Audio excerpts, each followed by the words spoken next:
Now we will discuss about the law of demand. Very important question. First statement of the law.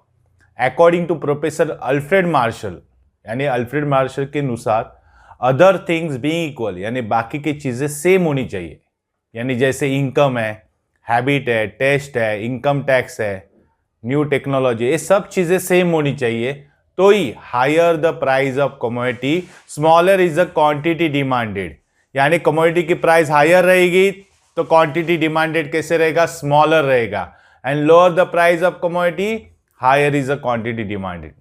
इसका मतलब है जब भी price higher रहेगी तो smaller is a quantity demand होना चाहिए, यानी हाई प्राइस में डिमांड लो होना चाहिए और लो प्राइस पे डिमांड हाई होना चाहिए। यह एक प्रोफेसर अल्फ्रेड मार्शल ने बोला है, लेकिन इसके लिए अदर थिंग सेम होनी चाहिए। ये जो स्टेटमेंट है अल्फ्रेड मार्शल की वो सेम होनी चाहिए, उसमें कोई चेंजेस नहीं होने चाहिए।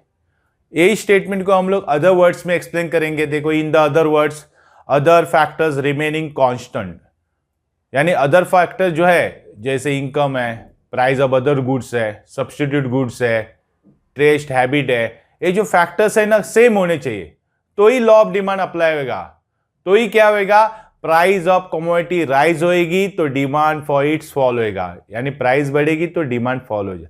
इसके लिए अदर फैक्टर्स सेम होने चाहिए। जब when price of commodity fall होता है तो डिमांड फॉर कमोडिटी राइज हो जाता है, यानी प्राइस कम हो जाती है तब डिमांड बढ़ जाता है। Thus there is inverse relationship between price and quantity demand में रिलेशन कैसा है, इनवर्स है, यानी high price low demand, low price high demand. ये अल्फ्रेड मार्शल ने एक्सप्लेन किया है।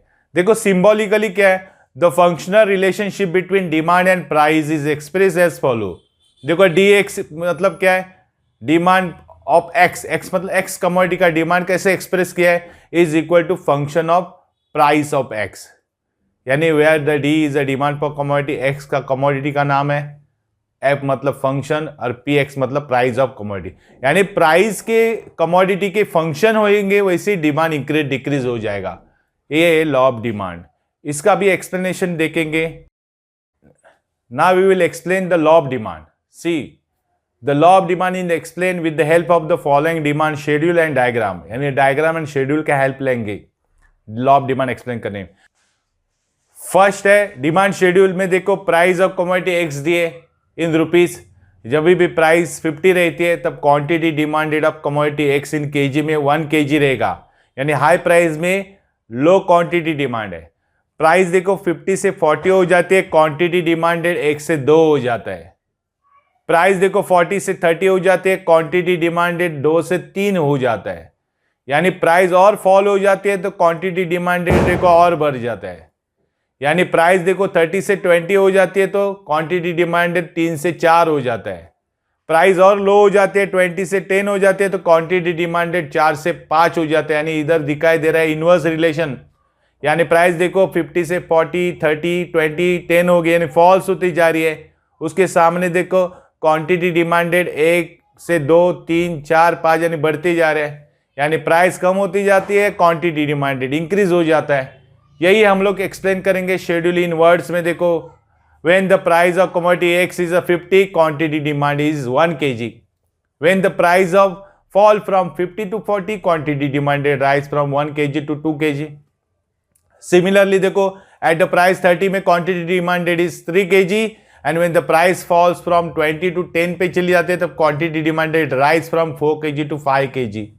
इसका मतलब है inverse relation. Thus as the price of commodity fall, quantity demanded rises, and when the price of commodity rise, quantity demanded falls. This shows an inverse relationship between price and quantity demand में relation कैसा है, inverse है। ये था law of demand with the help of demand schedule, and now we will explain the diagram with the help of the schedules। देखो schedule already हम लोग ने प्रीवियस वीडियो में देखा था कि शेड्यूल्स कैसे रहते, प्राइस में और डिमांड में कैसे इनवर्स रिलेशन है। Now we will draw on the basis of schedules. First x axis देखो यूनिट ऑफ कमोडिटी है, वाई एक्सिस है represent the price of commodity. After considering the data from the schedule we will draw the demand diagram. Okay, तो देखो price है 50 तो quantity demanded 1 है, तो यहाँ पे प्लॉटेड होता है पॉइंट आफ्टर प्राइस देखो रिड्यूस हो जाती है 40 पे आ जाती है तो क्वांटिटी डिमांडेड इंक्रीज होता है फ्रॉम 1 to 2। प्राइस देखो 40 से 30 हो जाती है तो क्वांटिटी डिमांडेड इंक्रीज होता है 2 to 3। और प्राइस फॉल्स हो जाते हैं 30 to 20 तो क्वांटिटी डिमांडेड देखो इंक्रीज हो जाता है 3 to 4। देन प्राइस फॉल हो जाती है 4 to 2 तो देखो क्वांटिटी डिमांडेड इंक्रीज हो जाता है 4 to 5। तो after plotting all pointed we will get the demand को डी। देखो डिमांड को डी है, वो स्लॉप होता है from left to right downward गया देखो। So it is known as law of